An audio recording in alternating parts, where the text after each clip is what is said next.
todo lo peligroso se convierte en plata. Este negocio no tiene reversa. Yo le mandé 100 encomiendas para empezar.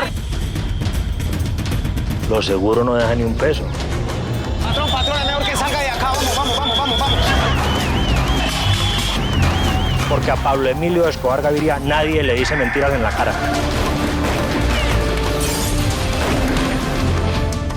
¿Quién de nosotros está dispuesto a pagar un canazo en los Estados Unidos? Que armemos un movimiento político en donde nosotros ponemos los senadores, los gobernadores y hasta el presidente. Esa fortuna realmente la ha hecho vendiendo tierras y comerciando con ganado, como ha dicho. Es un narcotraficante reconocido en Medellín. Con su plata se puede llegar a ser presidente de la República de Colombia. Sí, juro. Debería ser Pablo Escobar y todo ese poco de bandidos los que deberían estarnos teniendo miedo, no al revés. Me comprometo a desenmascarar sus oscuras y viles intenciones. La muerte tiene que ser nuestro instrumento de poder. Que la pelea con el señor ministro de Justicia, doctor Rodrigo Lara Bonilla. No les conta, ¿qué pasa?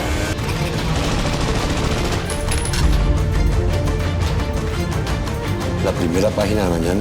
Claro que el problema es el Espectador porque es el único periódico que está hablando mal de nosotros. Al doctor Galán hay que sacarlo del camino y yo sé cómo hacerlo. Es que hay 3 formas de hacer las cosas. Como usted cree, como ellos creen y como yo digo.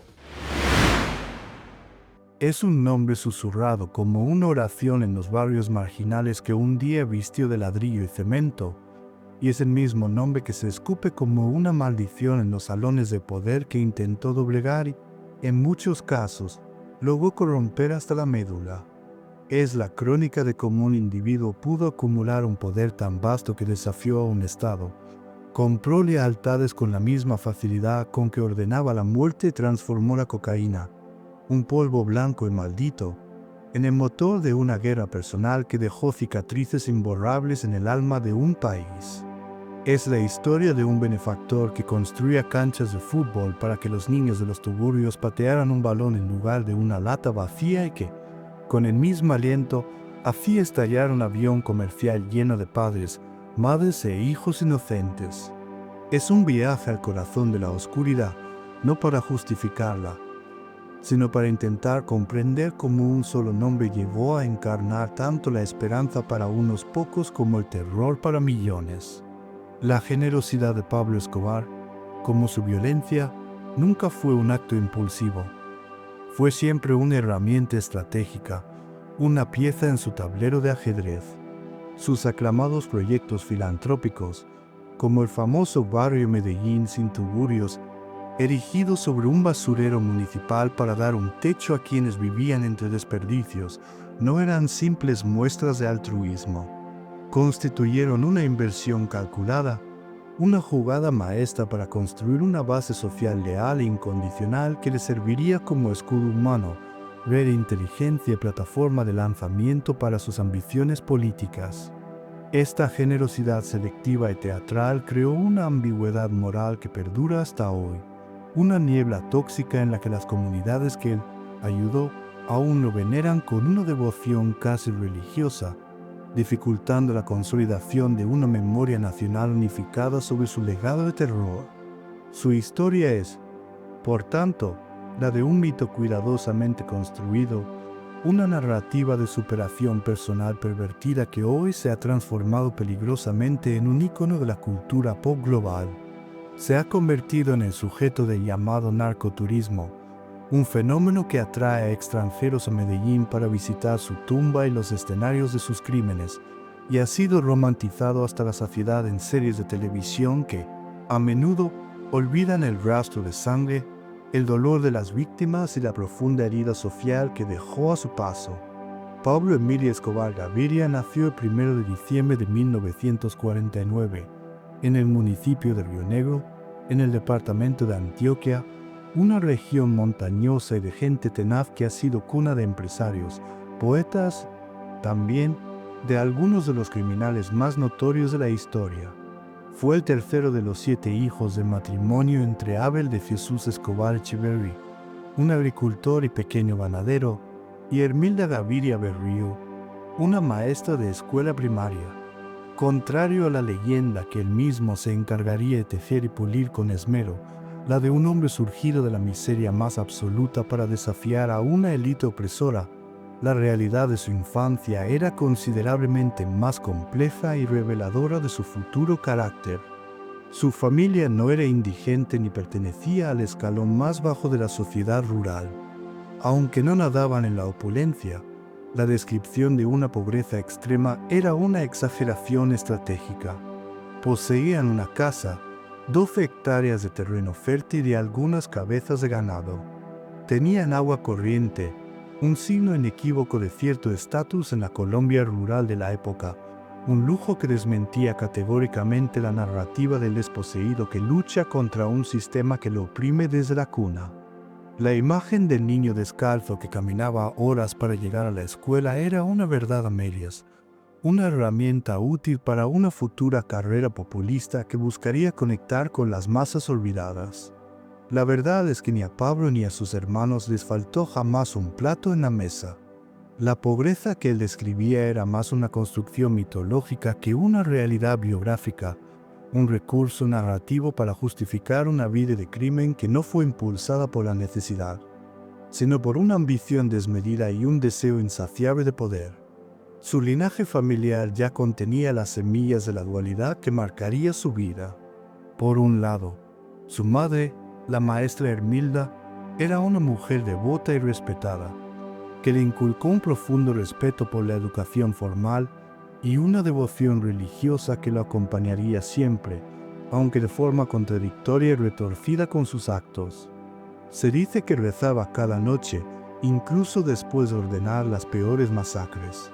Por otro lado, su abuelo materno, Roberto Gaviria Covaleda, había sido un conocido y exitoso contrabandista de whisky en la región, un precursor en las artes de burlar la ley para amasar una fortuna. Gaviria Covaleda no era un simple delincuente, era una figura legendaria en la zona, un forajido ingenioso que inventaba funerales para esconder licor en ataúdes y no dudaba en usar la fuerza para cobrar sus deudas. Este abuelo le proveyó a su nieto un modelo tangible de empresa ilícita exitosa, una prueba de que la astucia y la audacia al margen de la ley podían generar riqueza y respeto. Esta herencia dual, la del aula y la del ilícito, se complementaba con conexiones sorprendentes que desmienten aún más su imagen de paria. La familia Gaviria no era ajena a los círculos de poder de Antioquia. Entre sus parientes se contaba Isabel Gaviria Duque, quien fue la primera dama de la nación como esposa del presidente Carlos R. Restrepo. Más directamente, el propio padrino de bautizo de Pablo fue Joaquín Vallejo Arbeláez, un respetado político, intelectual, diplomático y varias veces ministro, en cuya finca trabajó el padre de Escobar como mayordomo. Desde su nacimiento, Pablo Escobar estuvo en la periferia de dos mundos, el de la élite legítima y el del próspero negocio del contrabando. No era un excluido del sistema, sino un joven con acceso a una educación formal, al mismo tiempo a un conocimiento tácito de las rutas y los métodos de crimen. Esta posición única no le empujó a la delincuencia por necesidad, sino que le presentó dos caminos hacia el poder, y él, con una claridad de propósito aterradora, eligió el que consideró más rápido y efectivo. Desde muy joven, su personalidad exhibía los rasgos que lo definirían: una astucia innata, una ambición desmedida y una capacidad natural para el liderazgo, aunque fuera para fines torcidos. En el Liceo de Antioquia, donde cursó sus estudios de bachillerato junto a su primo y compañero inseparable de fechorías, Gustavo de Jesús Gaviria Rivero, ya demostraba su habilidad para los negocios, aunque fueran de pequeña escala y dudosa legalidad. Organizaban rifas con premios inexistentes, vendían exámenes robados y prestaban dinero a sus compañeros con intereses usureros. Su ingenio criminal escaló rápidamente.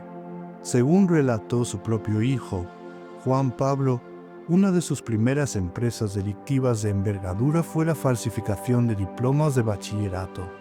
Él y Gustavo obtuvieron una copia de las llaves de la sala de profesores, robaron un diploma en papel sellado oficial, mandaron a hacer los sellos del colegio y falsificaron las firmas de los directivos. Este negocio fraudulento permitió que docenas de estudiantes se graduaran sin haber asistido a clases. Era un microcosmos de su futuro imperio. Identificaba una necesidad, corrompía el sistema y obtenía una ganancia.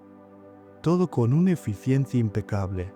Fue en esa época de adolescencia cuando, según se cuenta, hizo un juramento solemne a sus amigos. Antes de cumplir los 25 años sería millonario o se quitaría la vida. Esta promesa no era una bravuconada juvenil, sino la declaración de una voluntad férrea que no contemplaba el fracaso. Aunque fue admitido en la Universidad Autónoma Latinoamericana para estudiar ciencias políticas, su verdadera vocación no estaba en los libros de teoría del Estado, sino en las calles de Medellín, donde el poder se medía en dinero y respeto, y ambos se conseguían con audacia, si era necesario, con una violencia implacable. Su carrera profesional comenzó en los bajos fondos de Medellín, donde él y su primo Gustavo Gaviria consolidaron su primera sociedad criminal. Empezaron con delitos que, aunque considerados menores en el escalafón criminal, requerían logística, redes y sangre fría. El robo de lápidas de mármol de los cementerios para revenderlas, y más tarde, el robo de automóviles de lujo, una actividad que les enseñó a manejar redes de desguace y falsificación de documentos. Pronto, escalaron al contrabando de cigarrillos, un negocio mucho más lucrativo. Fue en este mundo donde entraron a trabajar para Alfredo Gómez López, conocido como El Padrino, uno de los grandes contrabandistas de Colombia y el rey indiscutible de ese negocio en Antioquia. Bajo su tutela, Escobar no solo aprendió las rutas clandestinas que serpenteaban por las montañas y los sobornos necesarios para mover mercancía ilegal, sino que también entendió la importancia fundamental de construir una red de contactos leales y una reputación de hombre de palabra y de acción. Sin embargo, su aprendizaje se dio desde una posición de subordinado, en la servidumbre elemental de la organización, como él mismo admitiría, no como un protegido especial. El respeto que Escobar le profesaba era tal que, años después, en la cúspide de su poder, rodeado de lujos y sicarios, se le presentó a su hijo diciendo con una humildad inusual en él: «Hijo, venga, le presento al único patrón que he tenido en la vida». El punto de inflexión, el momento en que la violencia se convirtió en su principal herramienta de negocio y en su firma personal, llegó en 1971. Escobar y su banda secuestraron al acaudalado industrial Diego Echavarría Misas, un miembro prominente de la élite antioqueña. Tras cobrar un rescate de $50,000, una suma considerable para la época, Echavarría fue asesinado a golpes y su cuerpo abandonado. Lejos de convertirlo en un paria, este acto de una brutalidad calculada le granjeó un inesperado respeto y admiración en los barrios bajos de Medellín. Los pobres de la ciudad, que veían a Echavarría como un símbolo de la élite explotadora y terrateniente, comenzaron a llamar a Escobar el doctor o el varón. Había aprendido una lección fundamental que aplicaría durante toda su vida. El terror, aplicado estratégicamente contra los poderosos, podía generar no solo miedo, sino también una perversa forma de admiración y lealtad popular. Ya no era un simple ladrón de coches, era un hombre de acción, alguien capaz de desafiar a los intocables. A medida que su ambición crecía, se dio cuenta de que el contrabando de cigarrillos y el secuestro tenían un techo. El verdadero dinero, el que podía convertir su juramento de juventud en una realidad apabullante, tenía otro nombre: cocaína. El negocio de la marihuana, que había florecido en la bonanza marimbera de la década anterior en la costa caribe, estaba siendo eclipsado por este polvo blanco que prometía márgenes de ganancia astronómicos. Escobar, con su visión para los negocios y su falta de escrúpulos, se posicionó rápidamente. Comenzó como un intermediario, un eslabón más en la cadena. compraba pasta de coca en las selvas de Perú y Bolivia para luego procesarla en rudimentarios laboratorios en las afueras de Medellín y revenderla a traficantes que se encargaban de la arriesgada tarea de llevarla a Estados Unidos. Pero su naturaleza no era la de ser un simple eslabón. Su objetivo era controlar la cadena por completo, desde la hoja de coca hasta el billete de dólar. El año 1976 fue crucial en su biografía criminal. Fue el año en que el Estado colombiano tomó nota formal de su existencia y, más importante, el año en que Escobar perfeccionó la filosofía que definiría su imperio. En mayo, al regresar de un viaje de negocios a Ecuador, fue detenido por agentes del Departamento Administrativo de Seguridad, DAS, en Itagüí. En la llanta de repuesto de su vehículo encontraron 39 kilogramos de cocaína. Fue su primer arresto por narcotráfico, un momento que para cualquier otro habría significado el fin de su carrera o largos años en prisión. Para Escobar, fue una oportunidad de aprendizaje, un caso de estudio. Desde la cárcel de Ladera, movió sus hilos con una eficacia pasmosa. Logró que el primer juez del caso fuera cambiado. Al segundo juez, Gustavo Zuluaga Serna, simplemente lo sobornó. Pocos meses después, en un fallo que desafiaba toda lógica judicial, él y sus cómplices quedaron en libertad por falta de pruebas. Al año siguiente, los dos agentes del DAS que lo habían arrestado, Luis Vasco y Gilberto Hernández, fueron localizados y asesinados a sangre fría. Había nacido la ley de plata o plomo. O los agentes del Estado aceptaban su dinero y se convertían en sus empleados, o se enfrentaban a sus balas. Este episodio no fue un simple escape de la justicia. Fue un experimento de campo que le demostró que el aparato estatal no era un obstáculo insalvable, sino una variable más en su ecuación de negocios. Era un sistema que podía ser corrompido, intimidado y, si se resistía, desmantelado a la fuerza. El cartel de Medellín no nació como una organización monolítica y jerárquica desde el principio, sino como una federación de clanes criminales, una alianza estratégica de especialistas en el arte de producir y mover cocaína, unidos por un interés común y el liderazgo indiscutible de un hombre. A finales de la década de 1970, Pablo Escobar, con su ambición sin límites y su ya probada capacidad para la violencia, convocó a los principales actores del emergente negocio. Comprendió que la competencia era ineficiente y peligrosa, y que la cooperación, bajo un mando unificado, podría convertirlos en dueños absolutos del mercado mundial.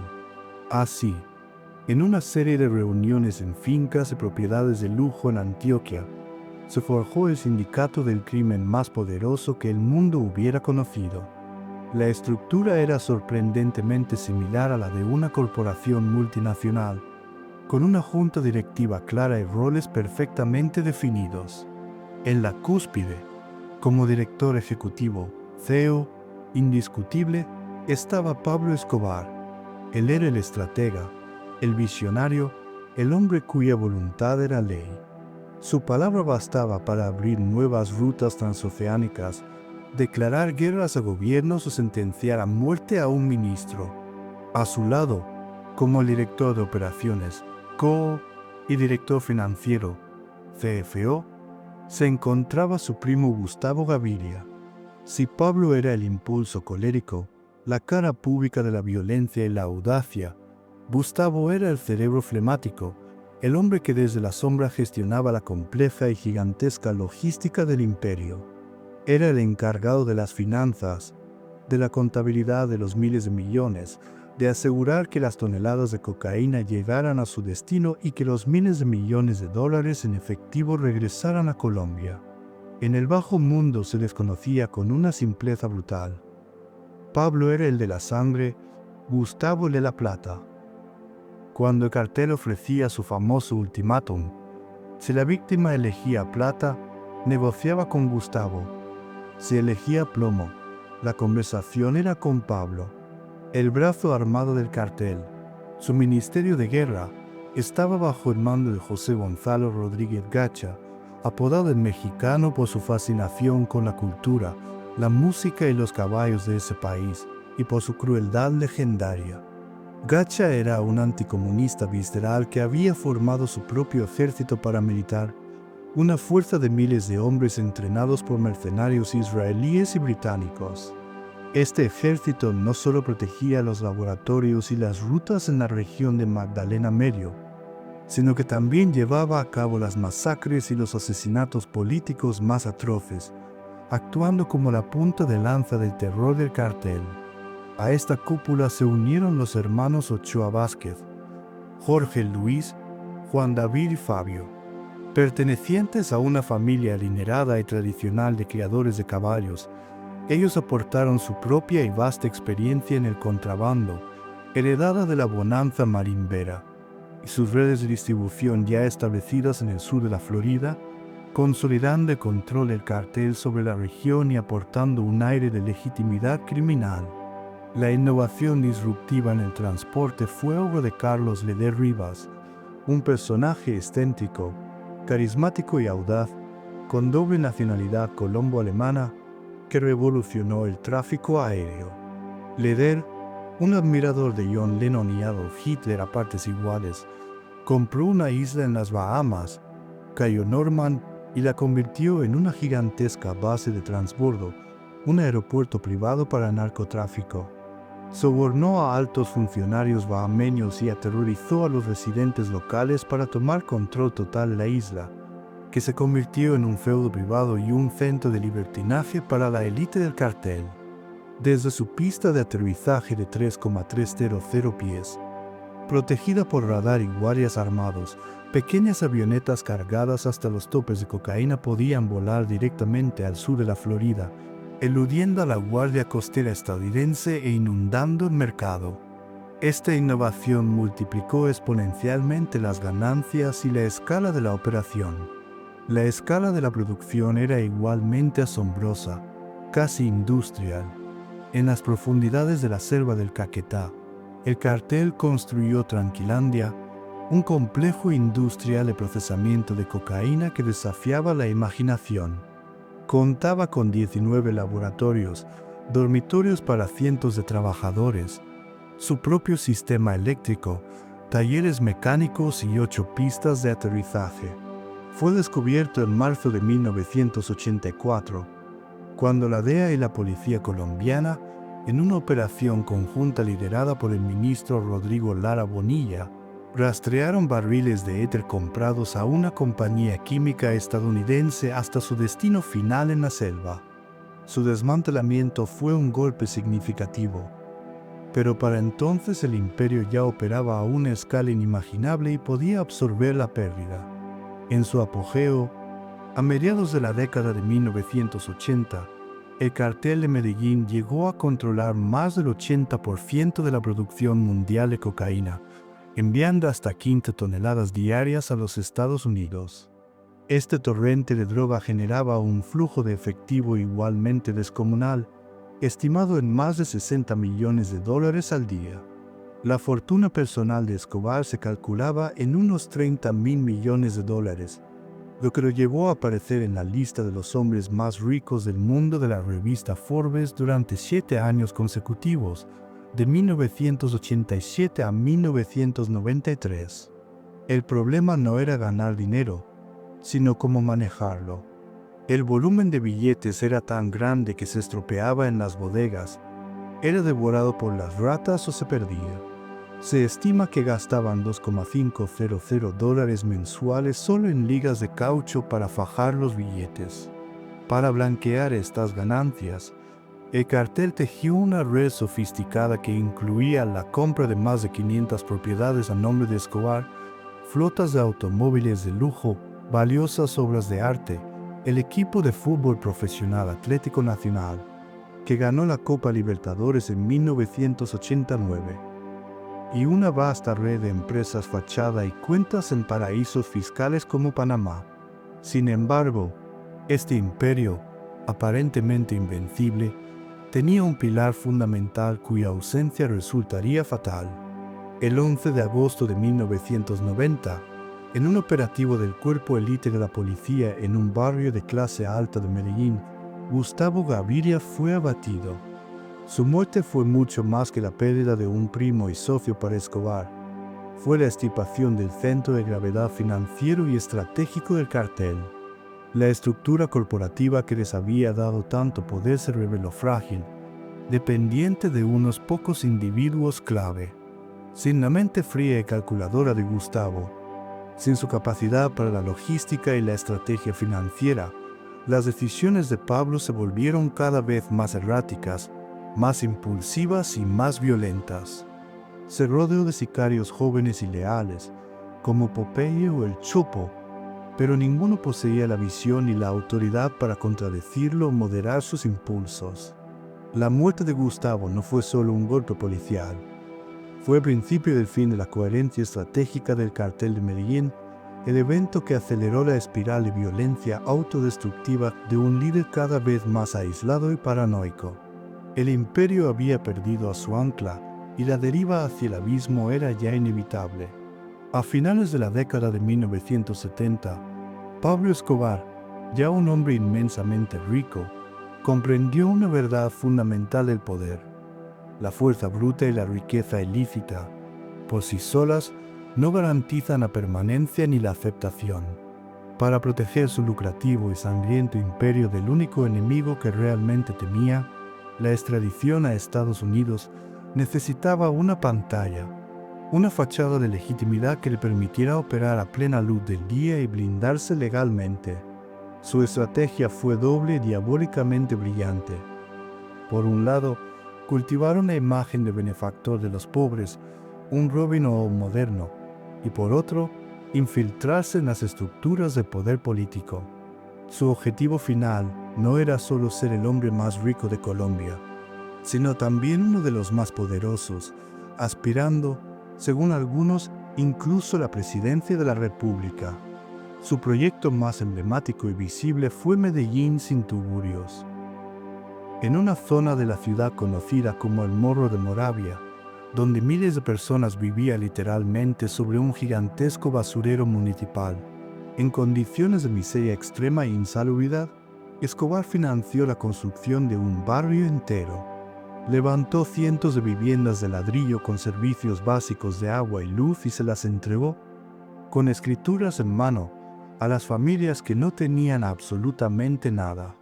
Para ellos, no era un narcotraficante, era un salvador, un santo, una especie de Robin Hood paisa que les había devuelto la dignidad que el Estado les había negado.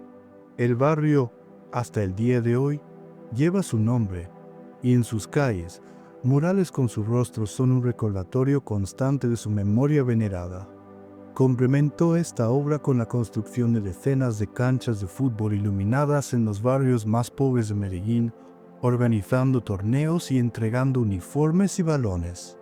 Se convirtió en el patrón, el hombre al que se acudía en busca de ayuda para un medicamento, para la matrícula de un hijo o para un entierro.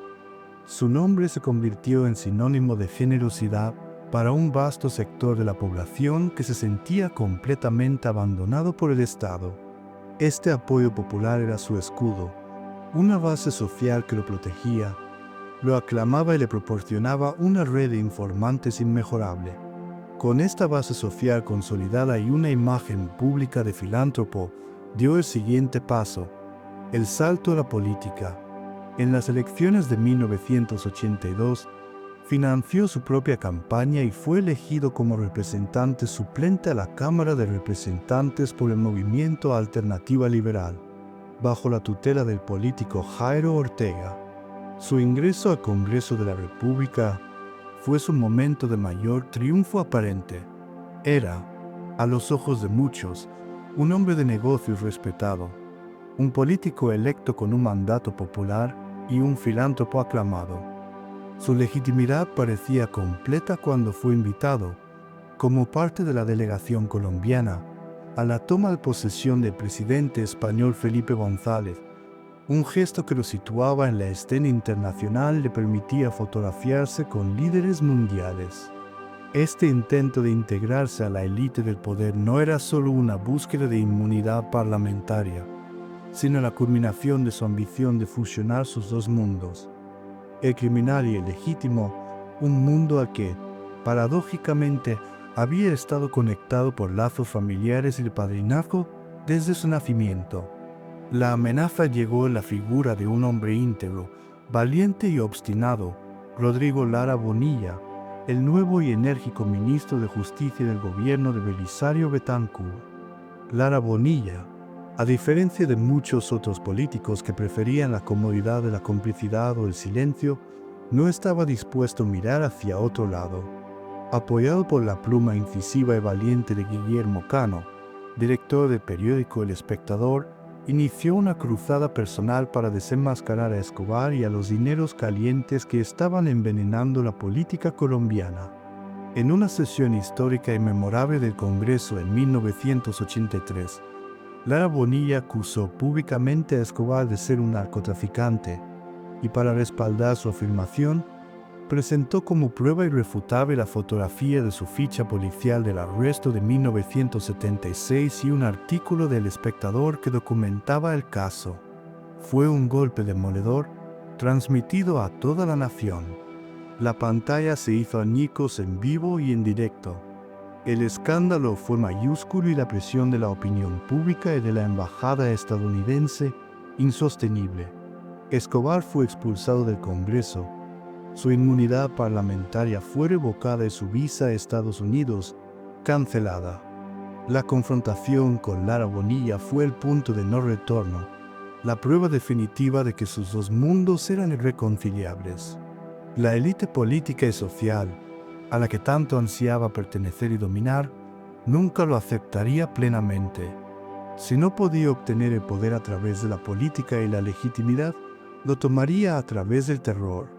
El 30 de abril de 1984, en una calle al norte de Bogotá, dos sicarios en una motocicleta de alto cilindraje se acercaron al Mercedes-Benz blanco del ministro de Justicia, que se dirigía a su casa, y abrieron fuego con una ametralladora. Rodrigo Lara Bonilla fue acribillado. Este magnicidio no fue solo un acto de venganza personal, fue una declaración de guerra formal y sin cuartel contra el Estado colombiano.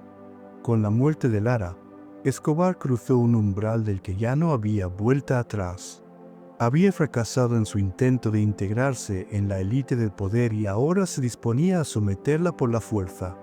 El asesinato de un ministro del gobierno transformó el narcotráfico de un problema de orden público a una crisis de seguridad nacional sin precedentes y activó el arma que Escobar más temía: el tratado de extradición con Estados Unidos, que el presidente Betancur reactivó de inmediato. La guerra había comenzado. Su doctrina, nacida de su experiencia personal con la justicia, se resumía en una frase que se convirtió en el epítome de la corrupción y la intimidación: plata o plomo. Para cada político, juez, policía o periodista que se interponía en su camino, la oferta era la misma: aceptar un soborno generoso y unirse a su vasta nómina, o enfrentar una muerte segura y a menudo brutal. Cuando el gobierno, sacudido y enfurecido por el asesinato de Rodrigo Lara Bonilla, reactivó el tratado de extradición con Estados Unidos, Escobar y los principales líderes del cartel formaron un grupo para combatir esta amenaza existencial. Se autodenominaron los extraditables, y su lema, difundido en comunicados a la prensa: preferimos una tumba en Colombia a una cárcel en Estados Unidos, se convirtió en una declaración de guerra total y en la justificación de una orgía de violencia sin precedentes. La ofensiva se dirigió contra los pilares fundamentales de la sociedad democrática. El primer objetivo fue la prensa libre, la voz de la conciencia de la nación. Guillermo Cano, el valiente y respetado director del diario El Espectador que había ayudado a desenmascarar a Escobar, fue asesinado a tiros por sicarios frente a las instalaciones de su periódico el 17 de diciembre de 1986. Su crimen fue seguir investigando y publicando. 3 años después, el 2 de septiembre de 1989, en un acto de barbarie destinado a silenciar por completo a Medio, Un camión bomba con 80 kilos de dinamita explotó en la sede del diario en Bogotá, destruyendo gran parte de sus instalaciones. El mensaje era claro: informar tenía un precio mortal. El sistema judicial fue el siguiente en la lista. Jueces y magistrados que se atrevían a investigar al cartel o a firmar órdenes de captura eran sistemáticamente amenazados, secuestrados o asesinados. El punto culminante de este asalto a la justicia fue el asesinato del Procurador General de la Nación, Carlos Mauro Hoyos, en enero de 1988. Fue secuestrado por un comando de sicarios mientras se dirigía al aeropuerto de Medellín y su cuerpo fue encontrado horas después con múltiples impactos de bala. El asesinato del jefe del Ministerio Público demostró que nadie, sin importar su cargo, estaba a salvo. La clase política, el corazón del Estado, fue el objetivo principal y más ambicioso. El 18 de agosto de 1989, en un mitin político en la plaza del municipio de Soacha, a las afueras de Bogotá, sicarios al servicio de Escobar asesinaron a Luis Carlos Galán Sarmiento. Galán no era un político cualquiera. Era el candidato presidencial favorito en todas las encuestas, un líder carismático y el más firme y elocuente defensor de la extradición. Su asesinato fue el intento más audaz y devastador de Escobar por decapitar el liderazgo político del país y torcer el rumbo de las elecciones. La investigación posterior reveló un complot complejo, en el que el esquema de seguridad de Galán había sido infiltrado y debilitado por agentes del Estado, incluyendo miembros del DAS, que trabajaban para la mafia. Esto demostró la profunda y alarmante penetración del cartel en las propias instituciones encargadas de combatirlo. La guerra también se libró en las calles, contra los agentes de la ley. Escobar, enfurecido por los operativos en su contra, puso precio a la cabeza de cada policía en Medellín, ofreciendo recompensas que iban desde los $500 hasta los $2.000, desatando una cacería humana que dejó un saldo de más de 600 policías muertos, muchos de ellos jóvenes asesinados por la espalda mientras tomaban un café o patrullaban su barrio. La violencia de Escobar no se limitó a objetivos selectivos. Para aterrorizar a la población civil y presionarla para que exigiera al gobierno un acuerdo de paz a cualquier costo, desató una ola de terrorismo indiscriminado de una crueldad inimaginable. El 27 de noviembre de 1989, una bomba colocada en el vuelo 203 de Avianca, que cubría la ruta Bogotá-Cali, explotó en el aire pocos minutos después del despegue sobre el municipio de Soacha. Las 107 personas a bordo, incluyendo 2 ciudadanos estadounidenses, murieron instantáneamente. El objetivo era el sucesor de Galán como candidato presidencial, César Gaviria Trujillo, quien, advertido por su equipo de seguridad en el último minuto, no había abordado el avión. Los testimonios de los familiares de las víctimas y de los rescatistas que llegaron a la escena describen un panorama apocalíptico de devastación, dolor que marcó para siempre a la nación. Menos de 2 semanas después, el 6 de diciembre de 1989, un autobús bomba cargado con 500 kilos de dinamita fue detonado frente al edificio principal del Departamento Administrativo de Seguridad, DAS, en Bogotá, en pleno horario de oficina. La explosión fue de una magnitud apocalíptica, dejando un cráter de varios metros de profundidad y destruyendo la edificación y cientos de edificios a la redonda. El objetivo, el director del DAS, General Miguel Maza Márquez, quien se había convertido en una obsesión para Escobar, sobrevivió milagrosamente. Sin embargo, entre 63 y 70 personas, en su mayoría transeúntes y empleados de oficinas cercanas, murieron y más de 500 resultaron heridas. A estos actos de barbarie se sumó una campaña implacable de carros bomba en centros comerciales, hoteles y calles concurridas de Bogotá, Medellín y Cali, que durante 1989 y 1990 sembraron el pánico y dejaron cientos de víctimas civiles inocentes. Paralelamente a esta guerra contra el Estado, Escobar libraba otra contienda, una guerra entre mafias, igualmente sangrienta, contra sus principales rivales en el negocio, el Cartel de Cali, liderado por los hermanos Gilberto y Miguel Rodríguez Orejuela. Esta guerra se desató abiertamente el 13 de enero de 1988, cuando sicarios del Cartel de Cali detonaron un carro bomba frente al edificio Mónaco en Medellín, la lujosa residencia donde vivía la esposa y los hijos de Escobar. Aunque la familia sobrevivió al atentado, el ataque fue una afrenta personal que Escobar jamás perdonaría. Su pequeña hija, Manuela, sufrió daños permanentes en la audición a causa de la explosión. La guerra entre los dos carteles fue un choque de filosofías. La violencia espectacular y ruidosa de Medellín contra la corrupción silenciosa y la infiltración sofisticada de Cali. Este conflicto en dos frentes, contra el Estado y contra sus rivales, drenó los recursos de Escobar, multiplicó sus enemigos y lo empujó aún más hacia un aislamiento paranoico. En 1991, tras una de las campañas terroristas más sangrientas de la historia moderna, una que había puesto de rodillas a la sociedad colombiana y que incluyó el secuestro de varias figuras prominentes de la vida nacional, incluyendo periodistas como Diana Turbay, quien murió en un fallido intento de rescate, y Francisco Santos. Pablo Escobar logró su objetivo más anhelado.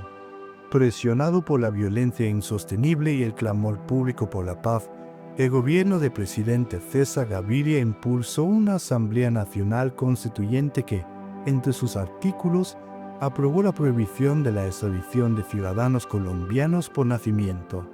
Con esta garantía constitucional en mano, el 19 de junio de 1991, Pablo Escobar Gaviria se entregó a las autoridades colombianas. Sin embargo, no fue a una prisión del Estado. Se recluyó en un acto de rendición teatral en una cárcel que él mismo había mandado a construir, un recinto que se convertiría en el símbolo máximo de su poder y de la claudicación del Estado ante el narcoterrorismo, la Catedral. Ubicada estratégicamente en una colina del municipio de Envigado, con una vista privilegiada sobre el valle de Medellín, la Catedral era una prisión solo de nombre.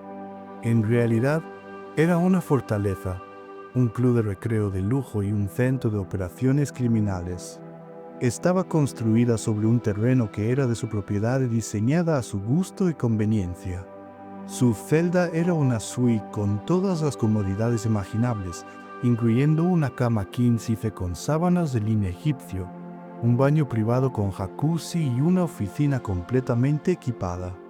El complejo contaba con un bar, una discoteca, una sala de billar, un gimnasio de última generación, una cancha de fútbol que funcionaba también como helipuerto, una catarata natural e incluso una casa de muñecas para las visitas de su hija. Tenía un telescopio de alta potencia para observar la ciudad, específicamente la residencia de su familia. Las fiestas eran constantes y extravagantes, con banquetes de comida importada, el mejor licor y la visita de reinas de belleza, políticos, empresarios y equipos de fútbol enteros, incluyendo a estrellas de la selección nacional como el famoso portero René Higuita. La seguridad externa estaba a cargo del ejército colombiano, cuyos soldados tenían prohibido acercarse a menos de 3 kilómetros de la valla perimetral, pero los guardias internos eran sicarios de su propia nómina. Las puertas estaban abiertas para quien él quisiera recibir, y desde su jaula dorada, continuó dirigiendo su imperio criminal con total impunidad, controlando rutas y ordenando ejecuciones. La catedral era la escenificación de su victoria sobre el Estado, la materialización de su poder. Dentro de la supuesta prisión, bajo la mirada pasiva y cómplice de las autoridades, Galeano y Moncada fueron sometidos a un juicio por Escobar. Fueron torturados salvajemente, asesinados y, según los informes de sus propios sicarios como Juan Jairo Velázquez Popeye, sus cuerpos fueron desmembrados e incinerados en los hornos del recinto para no dejar rastro.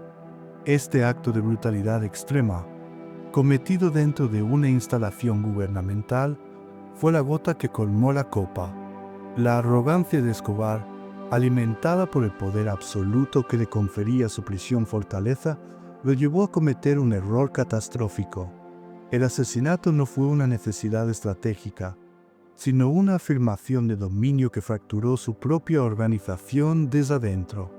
Creó enemigos internos vengativos, como los hermanos Castaño, amigos cercanos de las víctimas, que conocían todos sus secretos, rutas y escondites, y que pronto formarían el grupo que sería su perdición, los Pepes. El gobierno del presidente César Gaviria, humillado públicamente bajo una inmensa presión de la opinión pública y del gobierno estadounidense, ya no podía tolerar la farsa. Se tomó la decisión de trasladar a Escobar y a sus hombres a una verdadera prisión militar en Bogotá. El 21 de julio de 1992, el viceministro de Justicia, Eduardo Mendoza, y el director de prisiones, Hernando Nava, fueron enviados a la catedral para notificarle personalmente el traslado. La reacción de Escobar fue predecible. Sintiéndose traicionado y acorralado, tomó a los altos funcionarios como rehenes y se atrincheró, amenazando con una nueva guerra. Mientras las fuerzas especiales del ejército se preparaban, con una lentitud sospechosa, para asaltar el penal, ocurrió lo impensable. En la noche del 22 de julio de 1992, aprovechando la densa niebla que cubría la montaña y un oportuno apagón programado, Pablo Escobar y varios de sus hombres simplemente derribaron una de las paredes traseras de la prisión, construida deliberadamente con yeso y materiales débiles, y se fugaron a pie, desapareciendo en la oscuridad de la montaña que conocían como la palma de su mano. La fuga de Pablo Escobar de la catedral fue una humillación nacional de proporciones épicas, un bochorno que obligó al gobierno colombiano a una respuesta contundente y sin precedentes. El presidente César Gaviria, con su credibilidad en juego, reactivó de inmediato una unidad de élite con un único y claro objetivo: cazar a Pablo Escobar, vivo o muerto. Esta unidad fue bautizada como el Bloque de Búsqueda. Estaba conformada por los mejores y más aguerridos hombres de la Policía Nacional y el Ejército, un cuerpo especializado de unos 600 hombres que recibió entrenamiento intensivo de las Fuerzas de Operaciones Especiales del Ejército de los Estados Unidos, incluyendo la famosa Fuerza Delta y los Navy SEALs. Fue dotado con la más avanzada tecnología de inteligencia de la época, especialmente equipos de inteligencia de señales, SIGINT, y triangulación de radio, proporcionados por la CIA y la DEA. Al mando del bloque se puso el incorruptible y tenaz coronel Hugo Martínez Poveda, un hombre que se convertiría en la némesis personal de Escobar. Casi simultáneamente a la creación del bloque de búsqueda, surgió en las sombras un enemigo mucho más visceral, personal y sanguinario para Escobar, un grupo paramilitar que se autodenominó los Pepes, un acrónimo aterradoramente simple. Perseguidos por Pablo Escobar, este no era un enemigo cualquiera. Estaba liderado por los hermanos Fidel y Carlos Castaño, antiguos socios de Escobar en negocios de narcotráfico y líderes de las autodefensas campesinas, cuyos amigos cercanos, Gerardo Moncada y Fernando Baleano, habían sido brutalmente asesinados y desmembrados en la catedral. A ellos se unieron otros narcotraficantes traicionados por Escobar. De manera crucial, contaron con la financiación masiva y la inteligencia de sus archienemigos, el Cartel de Cali. Los Pepes eran la antítesis del bloque de búsqueda, no operaban bajo ninguna ley. Su único código era la venganza y su conocimiento del mundo criminal de Escobar era íntimo y profundo. Mientras el bloque de búsqueda aplicaba una presión militar y tecnológica constante, con redadas diarias y puestos de control por todo Medellín, los Pepes desataron una campaña de terror espejo, devolviéndole a Escobar su propia medicina con intereses. Utilizando los mismos métodos brutales que él había perfeccionado, carros bomba, secuestros, torturas y asesinatos selectivos. comenzaron a desmantelar sistemáticamente su imperio y su red de apoyo. Pusieron bombas en sus lujosas propiedades, incluyendo la colección de autos antiguos de su padre. Asesinaron a sus abogados, contadores, testaferros y a decenas de sus sicarios, dejando sus cuerpos en las calles con letreros que reivindicaban la autoría. Por traicionar a Pablo Escobar, los Pepes, lo que hizo esta cacería tan efectiva fue la sinergia letal, aunque nunca reconocida oficialmente, entre estos dos grupos. Se estableció una alianza tácita, un intercambio de información que borraba las ya difusas líneas entre la acción estatal legítima y la justicia por mano propia. Los Pepes, con sus infiltrados en la organización de Escobar y sus métodos de tortura para extraer información, obtenían inteligencia humana de altísima calidad, ubicaciones de caletas, nombres de colaboradores, rutinas de sus familiares, que era canalizada a menudo a través de contactos corruptos dentro de la misma fuerza pública, hacia el bloque de búsqueda. Este último podía entonces actuar con una apariencia de legalidad y una efectividad asombrosa. Documentos desclasificados años después por agencias estadounidenses confirmaron que las autoridades colombianas y estadounidenses eran plenamente conscientes de esta colaboración y en muchos casos la facilitaron. La táctica más efectiva y cruel de los Pepes fue la guerra psicológica. Atacaron implacablemente el punto más vulnerable de Escobar, su familia. Las amenazas de muerte contra su esposa, Victoria Eugenia Henao, su hijo adolescente, Juan Pablo, y su pequeña hija, Manuela, se volvieron constantes y explícitas. Esta presión fue diseñada para desestabilizarlo emocionalmente, para mantenerlo en un estado de paranoia y desesperación permanente, obligándolo a centrarse en la seguridad de ellos por encima de la suya propia. Esta estrategia lo forzó a cometer errores, a usar líneas de comunicación no seguras para intentar sacarlos del país, lo que finalmente lo llevaría a su perdición. En su desesperación por acabar con el monstruo que el propio Estado había permitido crecer, el gobierno colombiano hizo un pacto fáustico. Toleró, según muchas fuentes, colaboró activamente con otro grupo terrorista para destruir al primero. Este pragmatismo brutal logró el objetivo inmediato de acabar con Escobar, pero sembró las semillas de una violencia futura aún más compleja y generalizada. Los Pepes, fortalecidos, legitimados por su victoria con un arsenal y redes intactas, no desaparecerían tras la muerte de su enemigo. Se transformarían y consolidarían en las Autodefensas Unidas de Colombia, AUC, una maquinaria de guerra, narcotráfico y terror que asolaría al país durante la siguiente década, perpetrando masacres y crímenes de lesa humanidad.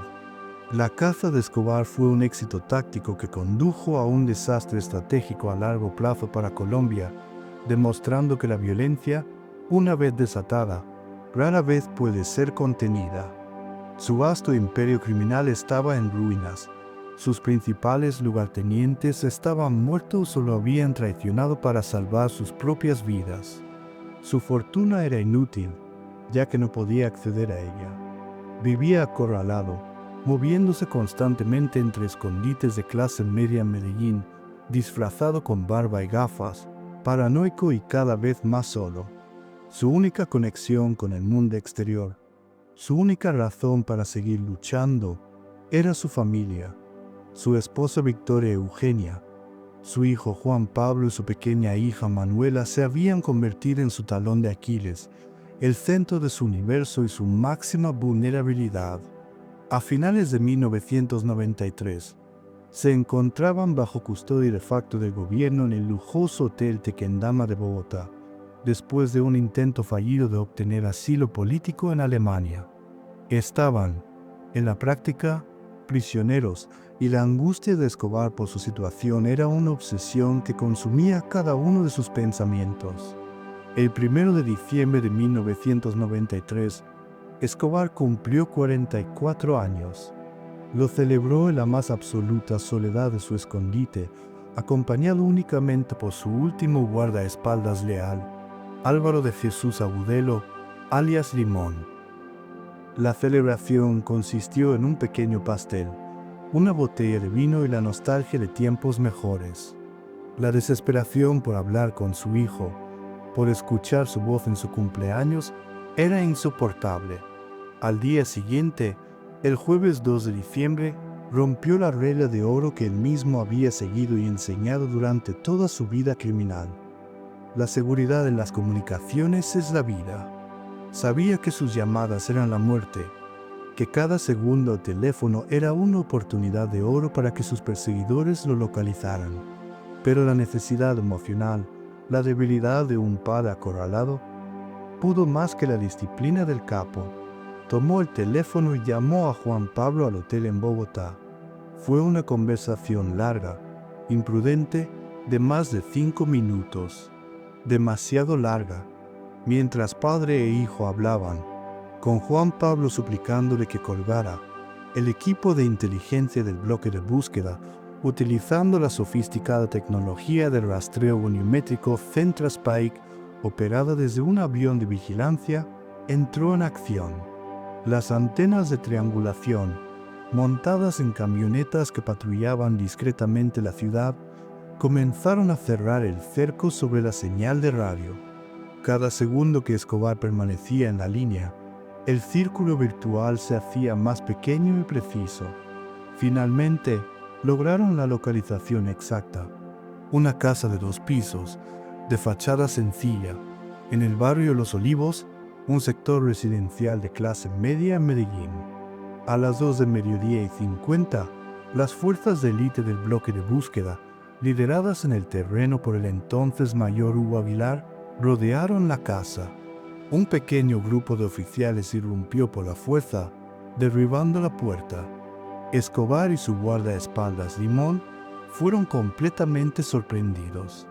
Comenzó un breve pero intenso tiroteo dentro de la vivienda.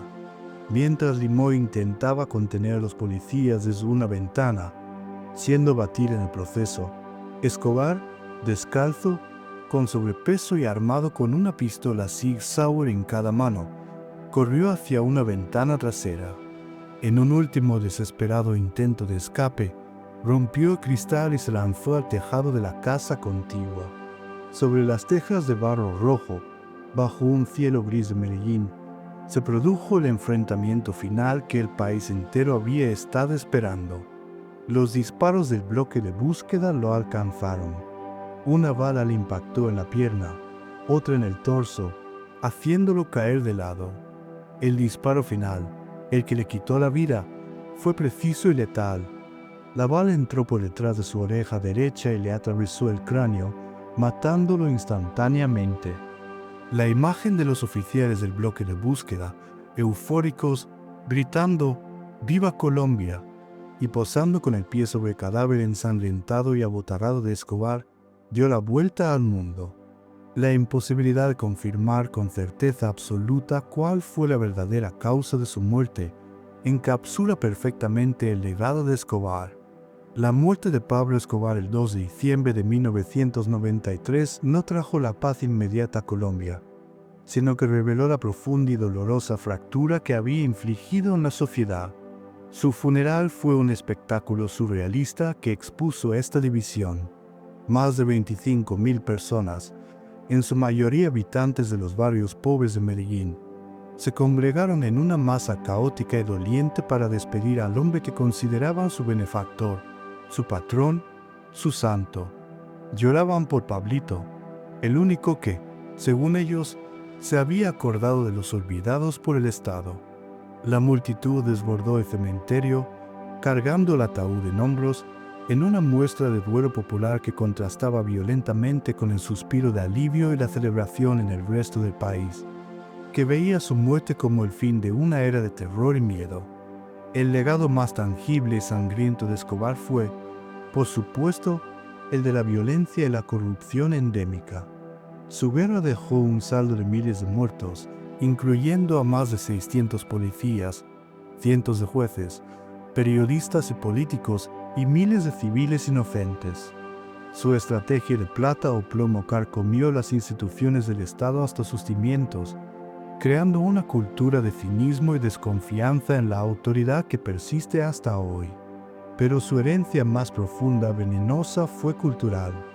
Escobar no solo traficó con cocaína, también popularizó y exportó un sistema de valores que ha sido denominado la cultura traqueta.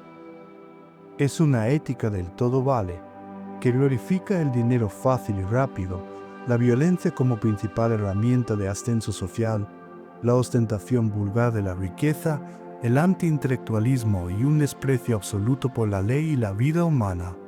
Esta narcocultura permeó vastos sectores de la sociedad, creando un modelo a seguir perverso para miles de jóvenes sin oportunidades. Con el paso de las décadas, la figura de Pablo Escobar ha sufrido una extraña y preocupante metamorfosis en la memoria global. El terrorista sanguinario se ha convertido en un ícono de la cultura pop, una marca. Su vida es el argumento de exitosas series de televisión y películas que, a pesar de sus intentos de rigor histórico, a menudo terminan por romantizar su figura, presentándolo como un antihéroe carismático y audaz. Su fortaleza personal, la Hacienda Nápoles, es hoy un parque temático familiar con hipopótamos y dinosaurios de fibra de vidrio. Los turistas, principalmente extranjeros, realizan narcotours para visitar su tumba, el barrio que construyó, el edificio Mónaco y el tejado donde murió. Es un negocio pujante que muchos en Medellín ven con repulsión y dolor, pues sienten que trivializa su doloroso pasado y vende una historia deformada que ignora a las víctimas. La caída de Escobar tampoco significó el fin del narcotráfico. Su muerte simplemente provocó la fragmentación y la reconfiguración del negocio. El Cartel de Medellín, una organización vertical y centralizada, se desintegró, pero sus rutas, laboratorios y mercados fueron rápidamente absorbidos por sus rivales del Cartel de Cali, quienes aprendieron la lección y optaron por una estrategia más discreta de corrupción e infiltración. Tras la caída de los de Cali, el negocio se atomizó en una miríada de organizaciones más pequeñas y flexibles, los llamados cartelitos, y vio el ascenso de los poderosos carteles mexicanos, que pasaron de ser transportistas a ser los dueños del negocio a nivel global. Quizás su legado más oscuro y directo fue el fortalecimiento de los grupos paramilitares de ultraderecha. Los Pepes, la organización que ayudó a cazarlo, liderada por los hermanos Castaño y Don Berna, no desapareció con él. Con el conocimiento, las armas, las redes de narcotráfico y la legitimidad tácita que les confirió su papel en la caída de Escobar, se transformaron y consolidaron en las Autodefensas Unidas de Colombia, AUC. Esta fue una de las maquinarias de guerra, desplazamiento forzado y violación de derechos humanos más brutales del conflicto armado colombiano, responsable de innumerables masacres de campesinos y de la toma de control de vastas regiones del país. Esa idea, más potente y adictiva que la cocaína que vendió, sigue siendo un veneno que recorre las venas de muchas sociedades, un fantasma que se niega a desaparecer de los tejados de Medellín y de la imaginación del mundo.